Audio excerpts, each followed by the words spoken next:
வணக்கம்.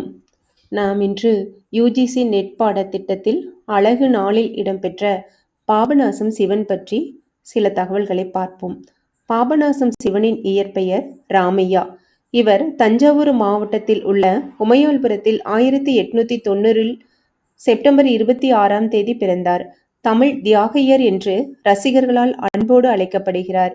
இவர் கர்நாடக இசையில் 2500க்கும் மேற்பட்ட பாடல்களை இயற்றியுள்ளார். இவரது பாடல்கள் பெரும்பாலும் தமிழ் மற்றும் சமஸ்கிருத மொழிகளில் அமைந்தவை. இவரது பாடல்களில் ராமதாசன் என்ற முத்திரை இடம்பெறும். 1950 தமிழிசைச் சங்கத்தால் இசை பேரறிஞர் விருது வழங்கப்பட்டது. 1970 சென்னை மியூசிக் அகாடமி சங்கீத கலாநிதி என்ற மிக உயரிய விருது வழங்கி சிறப்பித்தது. 1972 இந்திய அரசால் பத்மபூஷன் விருது இவருக்கு வழங்கப்பட்டது. இவர் பக்தி ரசத்தை தனது பாடல்களில் அடிப்படையாக கொண்டவர். இவரது பாடல்களில் பாவம் மிக முக்கிய இடத்தை பிடிக்கும்.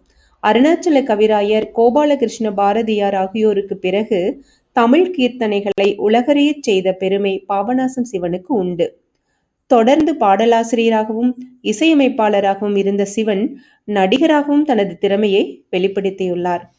பாபநாசம் சிவம் 1973 இறந்தாலும் அவர் இசைத்த பாடல்கள் யாவும் சிவனின் இசைப்புலமையை எடுத்து பேசுபவையாகவே உள்ளன. நன்றி.